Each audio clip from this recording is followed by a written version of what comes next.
देखिए, आज बजट सत्र का समापन हुआ है। गत 7 मार्च से माननीय राज्यपाल महोदय के अभिभाषण से इस बजट सत्र की शुरुआत हुई थी। मुझे खुशी है कि इतिहास का शायद ये सबसे लंबा बजट सत्र रहा जो 12 दिन तक चला।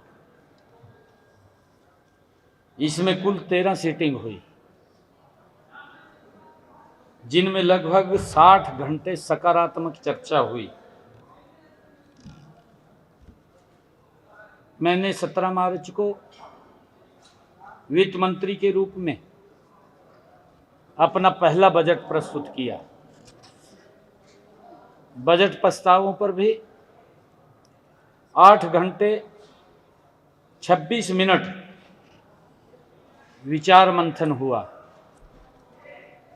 इसमें विपक्ष की ओर से 23 माननीय सदस्य 4 घंटे 36 मिनट बोले।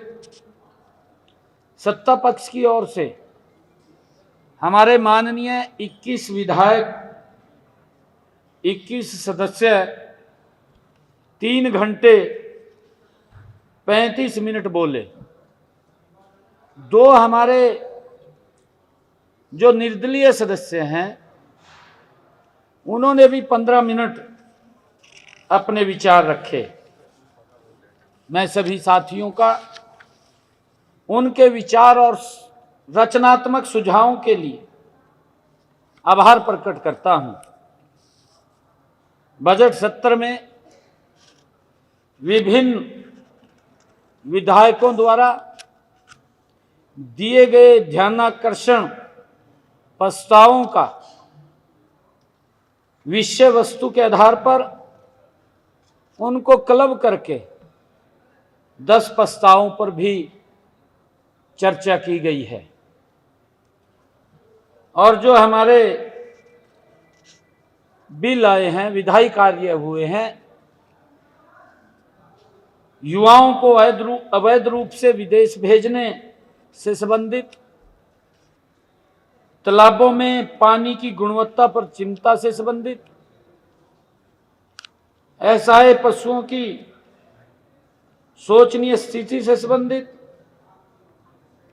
राज्य के सिंथेटिक नशे के बढ़ते प्रभाव से संबंधित, चिराग योजना के तहत निजी विद्यालयों में प्रवेश देने संबंधी,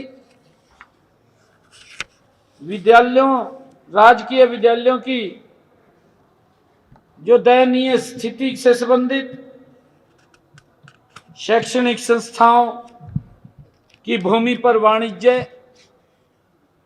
तथा औद्योगिक इकाइयों की स्थापना से संबंधित, प्राकृतिक खेती के लाभों से संबंधित, एनसीआर क्षेत्र में वायु की खराब गुणवत्ता से संबंधित, राज्य में कैंसर रोगियों की बढ़ती संख्या से संबंधित, ये हमारे ध्यानाकर्षण प्रस्ताव थे, जिनको माननीय अध्यक्ष महोदय ने स्वीकार किया और उनके ऊपर चर्चा हुई।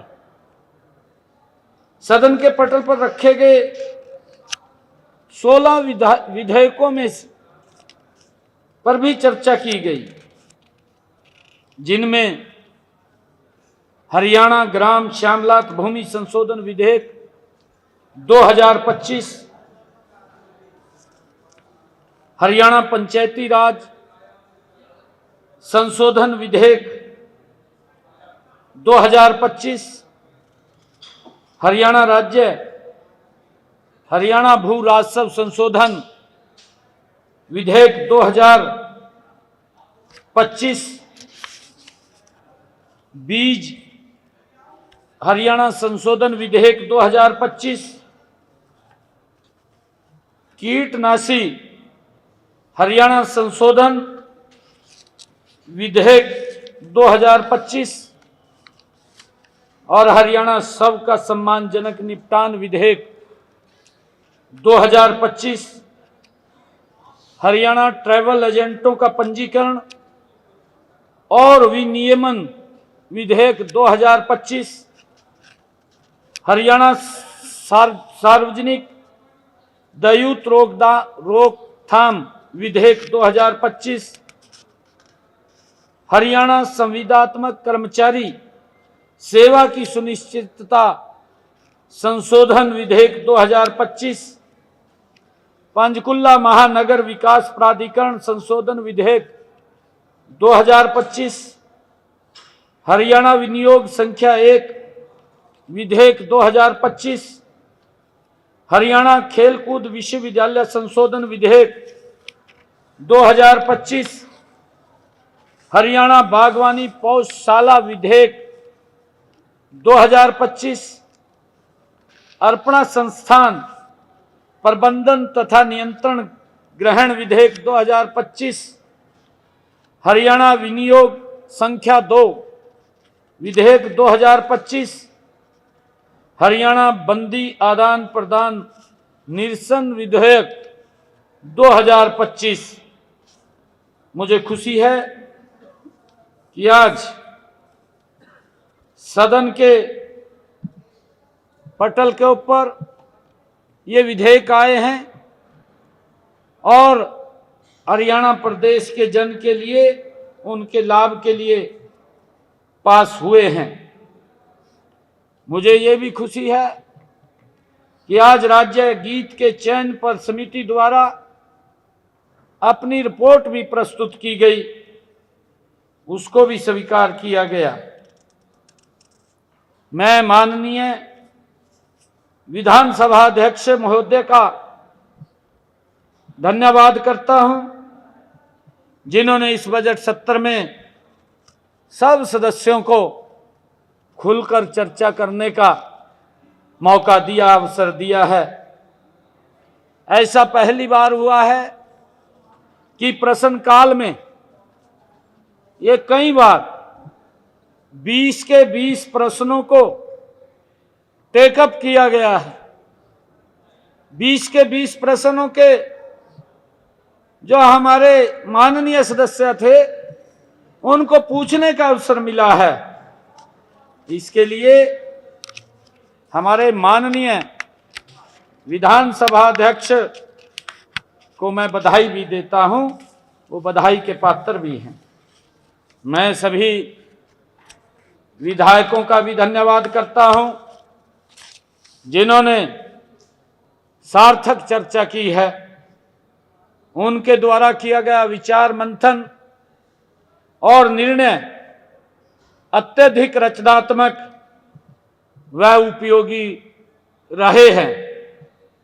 मैं इस सत्र को सफल करने में परिश्रम करने वाले सभी अधिकारियों, कर्मचारियों और मीडिया कर्मियों का मैं दिल से बहुत बहुत धन्यवाद करता हूं, जो लगातार इसमें सहयोग करते रहे हैं। मुख्यमंत्री जी, एक तरीके से कहा जाए कि पहले ही सत्र में सरकार ने शानदार काम करती दिखी है। जिस तरीके से जो बिल आपने गिराए हैं, विपक्ष के रवैये को आप क्या कहेंगे? विपक्ष की भूमिका को आप पहले सत्र में किस तरीके से देखते हैं? देखिए, विपक्ष ने चर्चा की है और चर्चा के माध्यम से जो टिप्पणी हुई है, जो उन्होंने सुझाव दिए हैं, वो भी नोट किए गए हैं। समय समय के ऊपर चाहे बिल जो पास हुए हैं उनमें, चाहे महामहिम राज्यपाल महोदय के अभिभाषण पर, चाहे बजट के ऊपर, विपक्ष ने जो भी सवाल उठाए हैं उन सवालों का एक एक करके सरकार ने जवाब दिया है। सर, अभी प्रधानमंत्री जी का भी दौरा है, आपने कहा कि हिसार एयरपोर्ट की अंबाला की भी सब बात की, उसमें भी कोई आगे प्रोग्रेस है, और दूसरा एचएम का भी कोई कार्यक्रम है, उसके बारे में जानकारी है? हाँ, 31 तारीख को महाराजा अग्रसेन मेडिकल कॉलेज हिसार अग्रोहा में माननीय अमित शाह जी आ रहे हैं। ब्लॉक का एक बड़े ब्लॉक का उद्घाटन है और सरकार उसके अंदर बड़ा सहयोग करके लोगों की सुविधा के लिए वो मेडिकल कॉलेज चल रहा है। वहाँ के लोगों को तो लाभ मिलता है, परंतु उस मेडिकल कॉलेज से हमारे राजस्थान पंजाब के लोग भी वहाँ लाभान्वित होते हैं। और 14 अप्रैल को देश के यशस्वी प्रधानमंत्री आदरणीय नरेंद्र मोदी जी भारत रत्न बाबा डॉक्टर भीमराव अंबेडकर जी उनकी जयंती के अवसर पर 2 बड़ी परियोजनाओं, एक का उद्घाटन और एक का शिलान्यास करने के लिए आ रहे हैं। कई बड़े काम और भी तैयार हैं,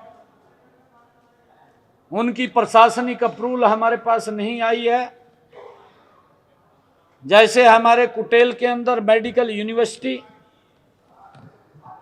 कुरुक्षेत्र के अंदर एलिवेटेड रेलवे ट्रैक, भिवानी के अंदर पंडित लक्ष्मीचंद मेडिकल कॉलेज और हमारे अंबाला का एयरपोर्ट, अंबाला में ही शहीद स्मारक, ऐसे बहुत सारे और भी कार्य हैं जो जल्दी ही वो कंप्लीट हो जाएंगे। प्रशासनिक अप्रूवल आ जाएगी और उनका भी उद्घाटन जल्दी होंगे। आदरणीय प्रधानमंत्री जी बड़ी परियोजनाओं का उद्घाटन और शिलान्यास करने के लिए आ रहे हैं। अंबाला के एयरपोर्ट का भी हम देख रहे हैं, उसमें क्या क्या अभी कमियां हैं, वो भी कमियां जल्दी पूरी करके उसका भी काम करेंगे। पूरा विधानसभा में आज पूरे विधानसभा में विपक्ष जो है वॉकआउट की स्थिति में आ रहा था अर्पणा केस को लेकर, जो सोसाइटी का जो आपने कहा तो उसमें सरकार की मंशा तो उसको बचाने की थी, जमीन खुद ना हो, लेकिन विपक्ष क्यों अड़ा रहा है इस बात की? ना विधायक, एक तो मैं ये कहना चाहूंगा कि भिवानी का जो हमारा मेडिकल कॉलेज है वो पंडित नेकी राम शर्मा उनके नाम से वो मेडिकल कॉलेज है। अपर्णा सोसाइटी के बारे में जो आपने कहा है, हमने उसके ऊपर ये विधानसभा में लेकर के आए हैं, एक एक्ट बनाया है जो धीरेन्द्र ब्रह्मचारी जी की सोच थी कि वहां पर योग चले, और वो चलाते भी थे। लोगों के स्वास्थ्य को लेकर के धीरेन्द्र ब्रह्मचारी जी बहुत ज्यादा काम करते थे, योगा की क्लासें चलती थी और अचानक धीरेन्द्र ब्रह्मचारी जी एक हवाई जहाज के क्रैश में वो चले गए। अब वो जमीन जो वहां पर है, क्योंकि वो ट्रस्ट वहां पर ट्रस्ट के नाम वो बनी हुई है कि वहां पर कई ऐसे लोगों की नजरें उसके ऊपर थी, वो नजर ना रहे। सरकार उसके ऊपर काम करके जो धीरेन्द्र ब्रह्मचारी जी की भावना थी, जो उसकी सोच थी, जो उनकी नीयत थी, उसी आधार के ऊपर उस जमीन के ऊपर काम करने का कार्य करेगी और उनकी सोच को आगे बढ़ाने का काम करेगी। बहुत बहुत धन्यवाद। आप 2 लाख करोड़ से ज्यादा का बजट पेश किया बजट जो है वो अनयूज्ड रह जाता है, तो अब की बार एश्योर करेंगे कि डिपार्टमेंट्स का बजट जो है वो अनयूज्ड ना रहे। देखिए अंकित जी, ये तीसरे टर्म की सरकार, मैंने अभी भी बजट सत्र के समापन के अवसर के ऊपर बोला है कि हमारी सरकार 3 गुना गति से काम करेगी। ये तीसरे टर्म की सरकार है और ये वादा फ्लोर ऑफ द हाउस हमने कहा है, और एक एक पाई बजट की हरियाणा प्रदेश के लोगों के हित में खर्च होगी, क्योंकि अभी तक तो हम कोड ऑफ कंडक्ट में ही उलझे हुए थे, कभी लोकसभा कभी विधानसभा फिर स्थानीय निकाय। अब गति से काम होगा। Thank you.